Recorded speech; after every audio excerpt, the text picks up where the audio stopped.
I wanted to extend a little bit of an open challenge to Ronald Van Dyke. And first of all, the justification for this is that Ron is asking for money and not being open and transparent about his situation. So first of all, let's play a little clip. And I need help. I need financial help. It's interesting that I got a donation yesterday for $200 from an individual who is jobless.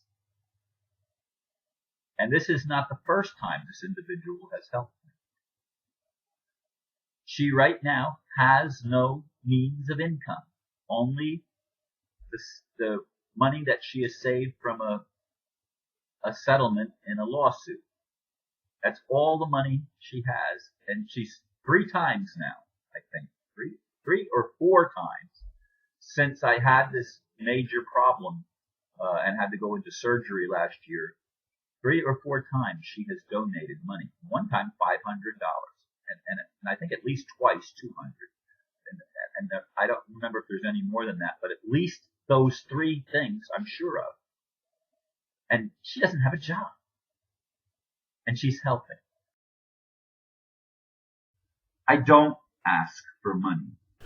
Okay, so what's my challenge to Ron? In 2005, Ron says that he inherited a house from a friend of his that died. Then in 2000, well, immediately after she dies, Ron mortgages that house and buys a second house. Now, somebody else sues Ron for the house, and in 2011, that case is resolved. Now, this is a challenge to Ron. The results of that case, that started in 2005 and ended in 2011, are sealed. There's no way for me to get this. This is the Brevard County Court Clerk's website, office, whatever. And as you can see, it's completely, there's no way for me to see this. And even if I showed up in person, they won't let me see it because it's sealed. Now, there's a very simple solution to this problem. Ron has this document in his possession. You can easily post it and show everybody what actually happened in court, what was decided in court, and we can, decide for ourselves what the truth is. Ron has not done that in 5 years of making daily YouTube videos. And at the same time, he's still asking for donations. So this is my challenge to Ron. Now, why do I think this is important?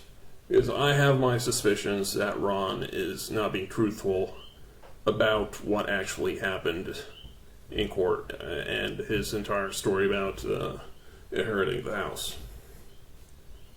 And I'll point to at least one thing that I have that I'm basing my suspicion about. 6 months after the court case, I'll just mention her. Dr. Mary's home was sold to a third party. It was not sold by the bank or by Ron. It was sold by the people that sued Ron for the house. Now, the implication is obvious. The only way that they could have sold the house is if they won it in court.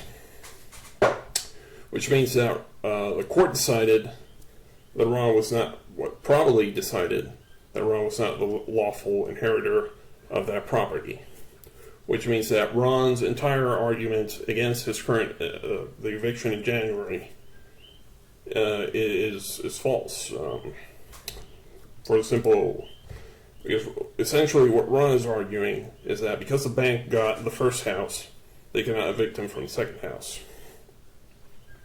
But the problem is that in 2005, when Ron signed the first mortgage, which I'm showing here, Ron claimed that he lawfully owned the house. Now, if in the sealed court judgment, Ron was determined to not be the rightful owner, then that would mean that Ron's statement on the mortgage application is false. And it would also mean that the bank could not foreclose and sell the house to pay off the mortgage, which Ron did not repay. Which means that the bank, which is what it did, had to foreclose on the second house, which Ron purchased with the proceeds of the mortgage, in order to cover the debt of the mortgage. There is also a second concern, which is the possibility that Ron scammed the woman that he inherited, or claims he inherited the house from. And my suspicion of that is based on the fact that Ron claims that he was magically gifted $1 million home less than a few weeks or months before the woman died. Now, there's no record, or Ron has not showed any record of this woman leaving the house to him. What is online on the Clark County office website is a trust created by Dr. Mary, in which she leaves the house to herself. There's nothing naming Ron Van Dyke as the inheritor of the home. Nothing supporting his claim. Later on, Ron actually files something in which he claims that he's a trustee of the trust, but it's not signed by Dr. Mary. In fact, so far there's nothing actually linking Ron to the trust or the actual home. And even worse, I would say, is that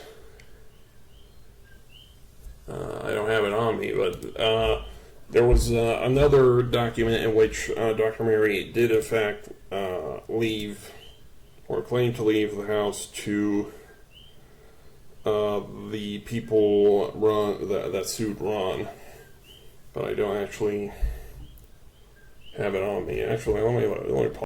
Okay, here we go. This is a 2003 October document in which Dr. Mary left the house to the couple that sued Ron.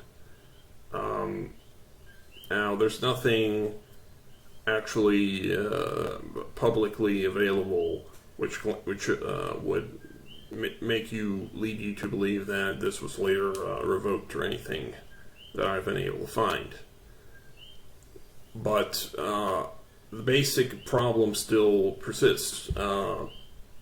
There's nothing that Ron has posted or shown or that is publicly available that would confirm Ron's claim that the house was left to him, while on the contrary, there is a easily viewable document on public record in which Dr. Mary left the house to a third party, not Ron, and that's what Ron could easily clear up by posting the 2011 court judgment, probate court order to confirm his claim.